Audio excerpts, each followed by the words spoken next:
Hey there, the human wild crew. Gather around, because today we're stepping into a story that's been etched into the Arizona desert for 13,000 years. A tale of raw courage, desperate survival, and choices that reshaped the world. Picture this. The ground is trembling, not from some earthquake, but from 40,000 pounds of pure, primal rage thundering across the sands. We're talking mammoths, folks, towering giants led by a matriarch whose eyes burn with a fury older than the mountains themselves.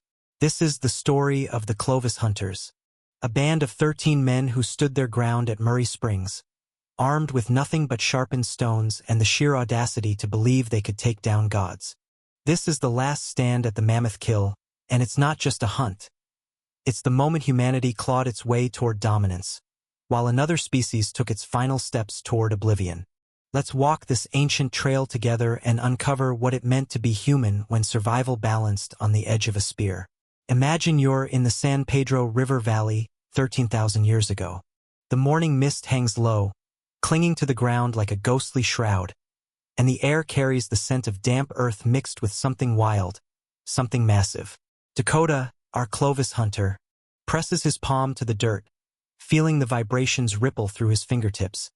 5, maybe 6 mammoths, lumbering toward the spring they've drunk from for generations. He's been tracking this herd for 7 days, leading his band of 13 hunters from the Huachuca Mountains across grasslands that will one day be called Arizona. They're lean, hungry, surviving on nothing but dried meat and cactus fruit, saving every ounce of strength for this moment. These men aren't hunting for glory. Their people are starving, and 40,000 pounds of mammoth meat is the line between life and death. Dakota's younger brother, Nakai, grips a spear tipped with a Clovis point so sharp it could slice through shadows. Their grandfather, Aot, crafted it, black obsidian, fluted to perfection, a masterpiece of stone that gleams like glass in the dawn light. Dakota knows the mammoths sense them. The matriarch, a towering beast who's seen 60 winters, probably caught their scent 2 days ago. Her memory is a living archive, cataloging every threat she's ever faced. But the drought has been relentless, and even giants need water. She leads her family to the spring anyway, driven by instinct and necessity. Now, let's take a second to feel the weight of this moment. These hunters aren't just facing big animals. They're up against forces of nature. Mammoths stand 15 feet tall, with tusks like curved swords and hides 4 fingers thick. One misstep, and you're not just dead. You're a smear on the desert floor. But Dakota's band has a plan, learned from watching dire wolves hunt. Kill the matriarch first. Break the herd's spirit. Create a fleeting window of chaos just long enough for 13 men to do the impossible. Dakota checks the wind, watches the grass bend, calculates angles with a precision that would make a modern engineer jealous. His otlotl, a spear thrower that triples his arm's power, feels like an extension of his body. The sun breaks over the Dragoon Mountains, painting the valley in shades of blood and gold, and a raven's call slices through the silence, the desert's eternal witness to death. Dakota rises, muscles coiled like a rattlesnake ready to strike. His hunters follow, 12 brothers mirroring his movement, their Clovis points catching the light like fallen stars. The matriarch charges, her tusks gleaming, her herd a living avalanche behind her. The odds are insane, 40,000 pounds of mammoth against 13 men with stone-tipped spears. But starvation doesn't care about odds. Dakota gives the signal, a perfect mimic of a raven's cry, and the hunt begins. 3 moons earlier, in a cave overlooking the Salt River, Aot held a piece of obsidian up to the firelight. His hands, gnarled from 40 winters of napping stone, trembled. Not from age, but from awe. "This will be my last point," he told Dakota. "My greatest." The obsidian came from a sacred mountain 5 days' walk north, black as midnight, pure as water. Napping it wasn't just skill. It was a conversation with the stone, a dance of knowledge passed down through generations. Each strike of the hammerstone, each flake that fell like a butterfly's wing, carried the weight of centuries. Aot explained as he worked. A mammoth's hide is thick, its ribs angled to protect the heart. The point had to be long, strong, sharp enough to slice blood vessels clean. The secret was the flute, a groove napped from the base, a technique so difficult that 2 out of 10 points shattered in the attempt. But when it worked, it locked the point to the spear shaft like a key in a lock, ensuring no impact could dislodge it. Aot switched to an antler tine, worn smooth from countless uses, and applied pressure at the base. The stone resisted, stubborn as the mammoths it was meant to kill. Then, a crack like ice breaking on a frozen pond, and the channel flake released, running up the point's center like a river of absence. Dakota watched, mesmerized. This point, 6 inches long, perfectly balanced, was more than a weapon. It was the soul of the Clovis people, their survival distilled into stone. Aot hafted it to a willow shaft, bound it with pine pitch and elk sinew, and drew on the cave wall with a charred stick. "Strike here," he said, marking a spot behind the mammoth's front leg. And the point slides between the ribs to the heart. "Strike here." Another mark, and you hit bone. Shatter the point and die under its feet. Dakota memorized every word, every angle. Survival wasn't about courage, it was about knowledge, passed from grandfather to grandson in caves lit by flickering fires. "We don't hunt mammoths because we're strong," Aot said, pressing the spear into Dakota's hands. "We hunt them because we're smart." Back at Murray Springs, Dakota grips that same spear, whispering a prayer to Aot's spirit. The matriarch looms like a mountain, her tusks scarred from 1,000 battles, her eyes wise with 60 winters. She survived saber-tooths, droughts, a changing world, but never Clovis hunters. Dakota's raven call cuts through the mist, and his men move like shadows. Nakai strikes first, his spear flying like a dark thought, the Clovis point vanishing into the matriarch's side. The sound, wet, meaty, final, burns into their souls. She screams, a sound no animal should make, and lashes out, catching Korik. He flies 20 feet, ribs crushed, dead before he lands. The plan unfolds in chaos. 11 more spears fly. Most miss, but 3 hit shoulder, belly, throat. The matriarch stumbles, blood painting the sand, but she charges Dakota. Time slows. He plants his spear at the perfect angle, dives aside, and physics wins. The obsidian point pierces her chest. The shaft splinters, and she falls after 3 earth-shaking steps. The other mammoths mill in confusion, and the hunters close in. This butchery, not cruelty, necessity in its purest form. For more mammoths fall, their deaths a victory and a tragedy, preserved in the black algae mat for 13,000 years. The butchering begins before the blood cools. Women and children emerge from hiding, carrying baskets and stone knives. Ayana, Dakota's wife, takes charge, directing cuts with practiced precision. The liver, the heart, the hide. Every part is precious. The children learn by doing, slicing along muscle lines, saving sinew for thread, bones for marrow, tusks for tools. Ravens gather, coyotes lurk, and the hunters work against the sun's heat, digging cache pits to store meat. Korik's body lies under stones, his sacrifice part of the equation. 1 life for 200,000 pounds of meat. Dust rises in the distance. Another band approaches. Dakota tenses, but it's the Bitter Water Band, led by Old Kosumi, allies for now. "The ravens told us of your success," Kosumi says. Dakota offers to share, and the bands work together, their women singing songs that make the labor flow.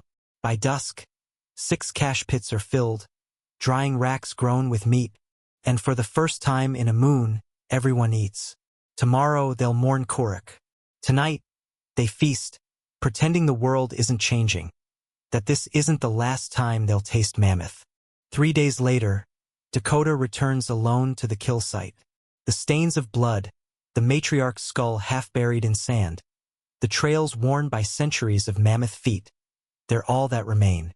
He kneels by the skull, tracing the tusk's 60 ridges, each a year of memory. "Did you know you were the last?" he asks.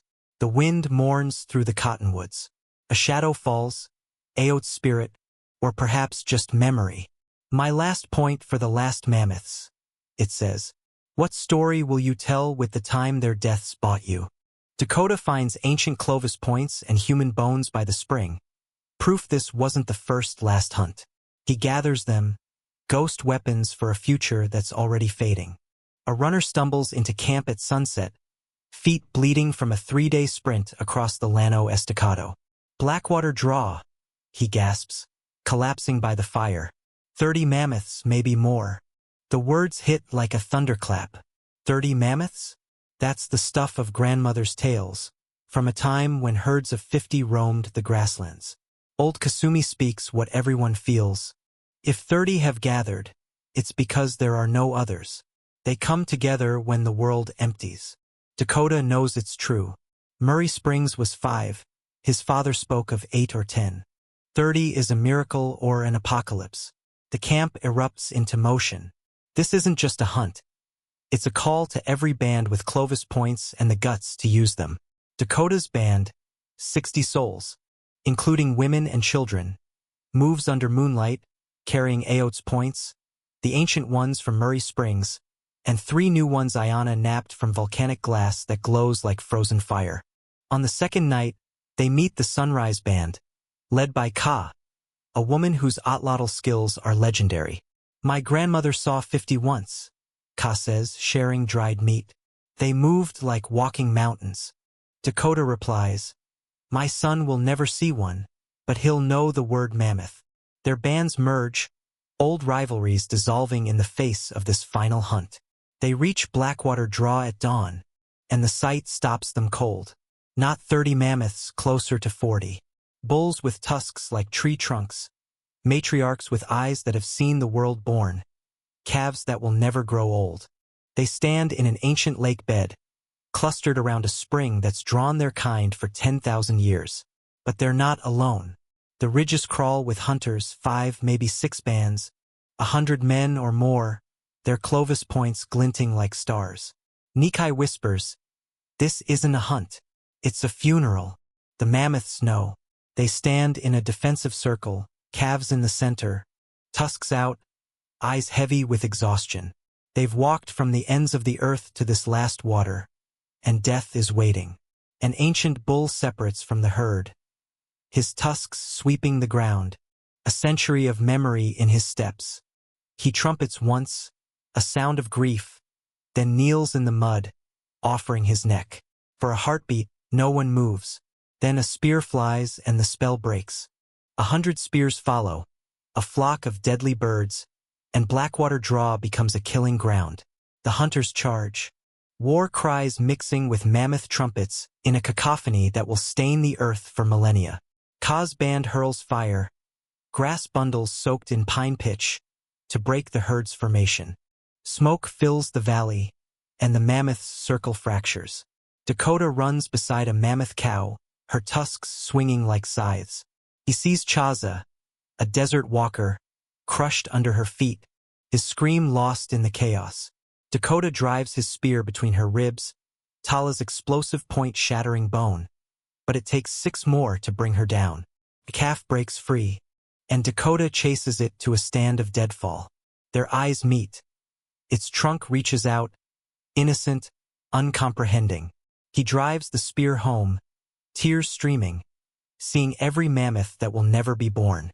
Back in the valley, the battle ends, not with victory, but with nothing left to kill. The last matriarch, wounded 20 times, stands among her fallen. She doesn't charge, just lies down, choosing her end with dignity that haunts every witness. No final spear is needed. She dies as she chooses, taking the memory of mammoths with her.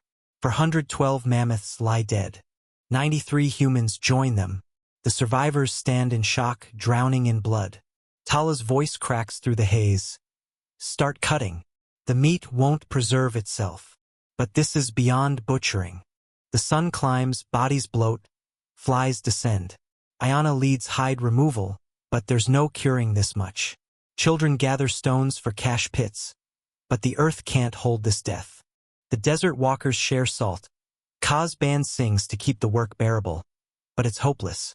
They'll lose most of it. Dire wolves descend, and an uneasy truce forms, humans and wolves working opposite sides of carcasses. Condors circle, ravens carpet the ground. Kasumi, sitting on a mammoth skull, mutters, "This is how the world ends. Not with hunting, but with waste."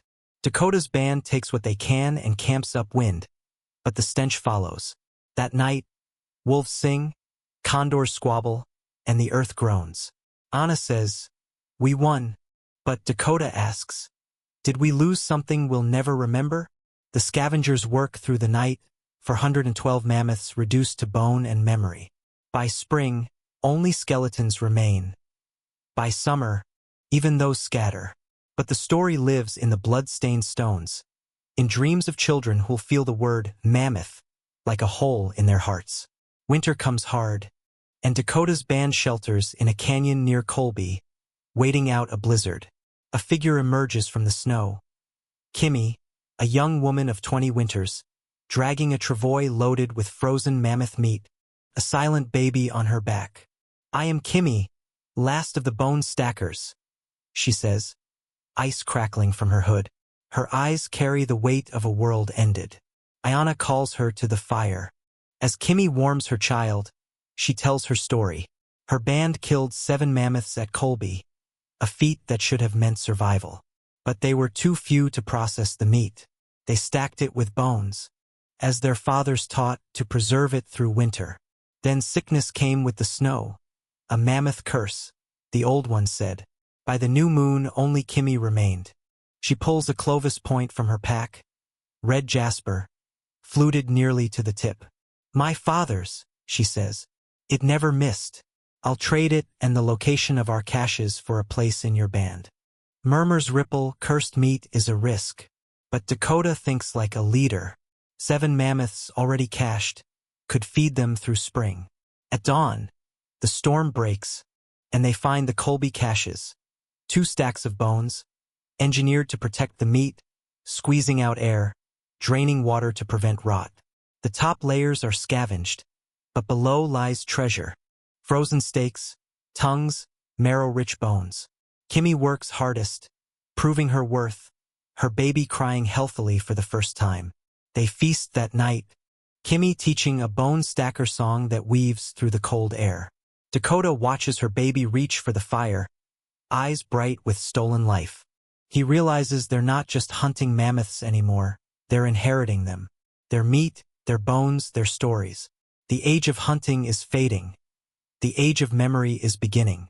An old napper, Tala, arrives like a storm, her hands scarred from a lifetime of napping. "I heard you took the Colby cache," she says. "Waste is the only sin the earth won't forgive." She unwraps a bundle of 12 Clovis points, sharper, better balanced, with deeper flutes. "I watched the Dent hunters take 8 mammoths with 7 spears," she says. "These points shatter bone. I can teach you." Over 3 days, Tala transforms their craft. She heats stone just so, cools it in snowmelt, changing its crystal structure for devastating edges. When it hits bone, she tells Hanovi, a quick-handed boy, it explodes forward, driving fragments deep. Ayana watches uneasily. "We're making better ways to kill when there's nothing left to kill." Tala grins. "Humans always perfect the sword before the war ends." She shares stories of other bands adapting. Folsom hunters crafting smaller points for bison, desert walkers turning to rabbits. "But you," she points at Dakota, "you're still chasing giants." "Why?" He answers, "Because we are who we are. Mammoth hunters hunt mammoths. When the last one falls, we'll become something else." Tala speaks of a final gathering, 100 mammoths where ice meets grass, next moon. "Bring your best spears, your worst fears, your children to witness. The last act of the greatest story." Dakota calls it madness. Hundreds of mammoths in defensive formation could slaughter them. Tala agrees but asks, "What else can we do? Go home? Tell our grandchildren we walked away from the last mammoths?" She's right. They're trapped by history's weight. The bands organize for dawn. Every spear, every prayer. Ayana, clutching her child, pleads for another way. Tala offers one. Walk away. Let the mammoths starve as forests swallow their grasslands. This is cleaner, she says. Hunter and prey ending together. No one sleeps. Hunters sharpen spears, paint faces, hold children close, whispering, remember. Dakota watches the mammoths, who know but can't flee. This is their last water, their last grass. Hanovi, the boy learning to nap, stands beside him, clutching a too large spear. I'm frightened, he says. Good, Dakota replies. Fear keeps you alive. Tomorrow we write the end of the world. The earth will remember, he tells Hanovi, in fossilized footprints, blood-stained stones, Clovis points buried in black mats. Dawn breaks, the sky bleeding pink. No signal is needed, the first spear flies, and 500 hunters surge like a dam breaking. War cries blend with mammoth trumpets, a sound that will echo for 13,000 years. Dakota runs, his spear catching the light, but there's no precision in this chaos, just slaughter dressed as necessity. A young bull falls, bristling with 30 spears. Ka's band hurls fire to break the herd, smoke fracturing their circle. Calves must not escape, or this apocalypse is for nothing. Dakota drives his spear into a cow, Tala's point shattering bone, but it takes 6 more to fell her. He chases a calf, its eyes pleading, and kills it with tears falling, seeing every unborn mammoth in its gaze.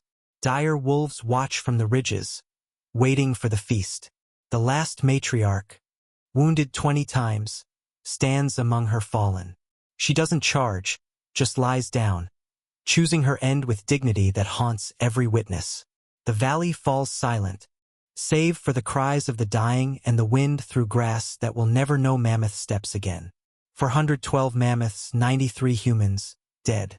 Tala's voice cuts through. Start cutting. But the task is impossible.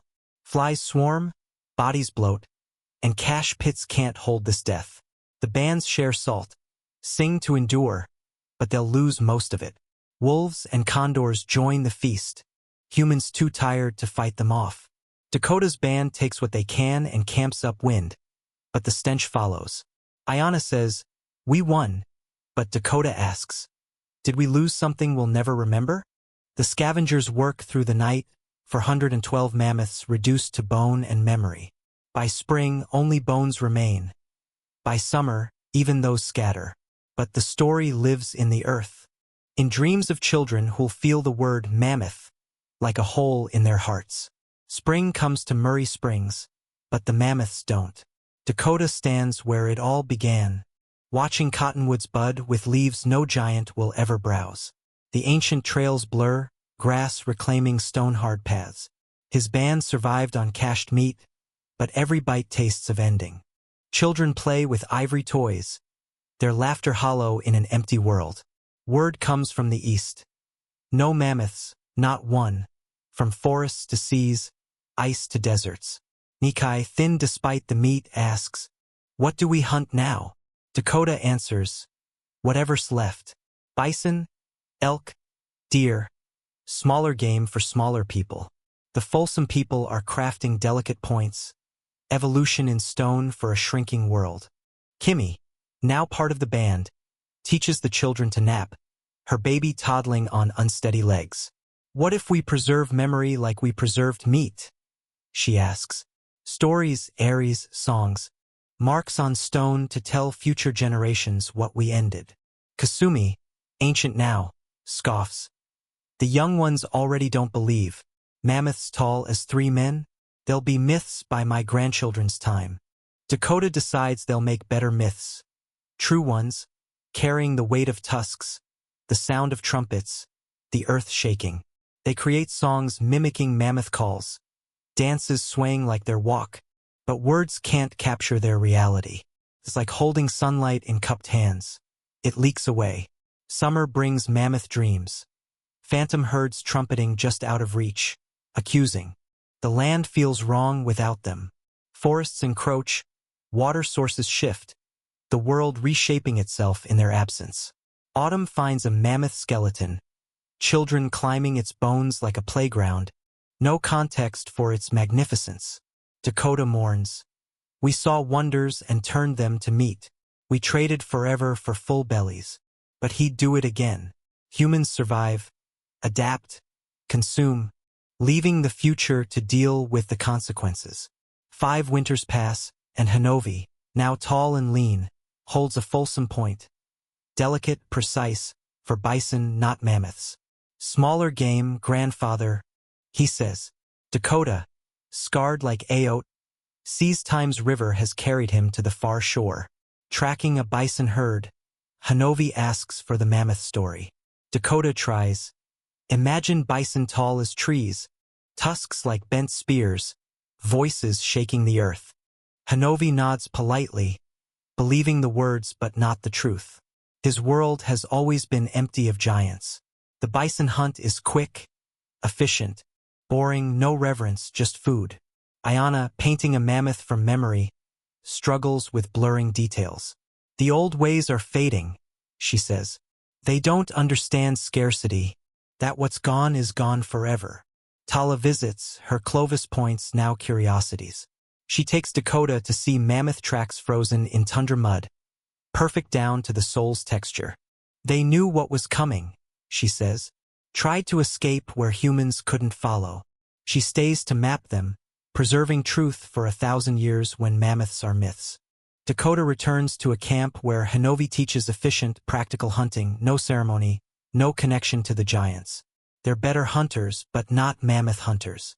That title died with the giants, leaving old men with fading scars and unbelievable stories. Dr. Sarah Chun kneels at Murray Springs 13,000 years later, brushing dust from a Clovis point and a human handprint pressed into the black mat. It's like they're reaching through time, her assistant James says. The excavation tells the story. Mammoth trackways, scattered points, bones arranged by human hands. The point's blood residue confirms mammoth. It's where patterns showing a master's work. Sarah names the handprint's owner Dakota, blending science with story. Her research tracks the pattern Murray Springs, Blackwater Draw, Colby, a constellation of endings. The Anzac child's diet, 40% mammoth, reveals a sophisticated people who chose extinction. Sarah tells her students, they were like us. Same brains, same capacity for beauty and horror. They lived at history's hinge. The handprint, preserved under stabilizer, is a mark of someone who knew they changed the world. Do you think they felt guilty? A student asks. Sarah replies, they felt what we feel, triumph and loss. They won their world by emptying it, like we're winning ours. Alone at night, she presses her hand near the print, 13,000 years collapsing. I found you, she whispers. Coyotes call, descendants of scavengers who fed on mammoth remains. The wind might answer, or maybe it's just wind. But Sarah believes Dakota knows his mark held. The mammoths are gone, but their story resonates. A warning and a wonder, reminding us we're capable of the unforgivable, the unforgettable, until the last human hand leaves its mark for someone to find and wonder. What have we done? The human wild crew, that's the story of the last mammoth hunt. A tale of survival, loss, and the echoes we leave behind. What do you think Dakota felt standing over that matriarch's skull? Could you face the end of an era like that? Drop your thoughts in the comments below.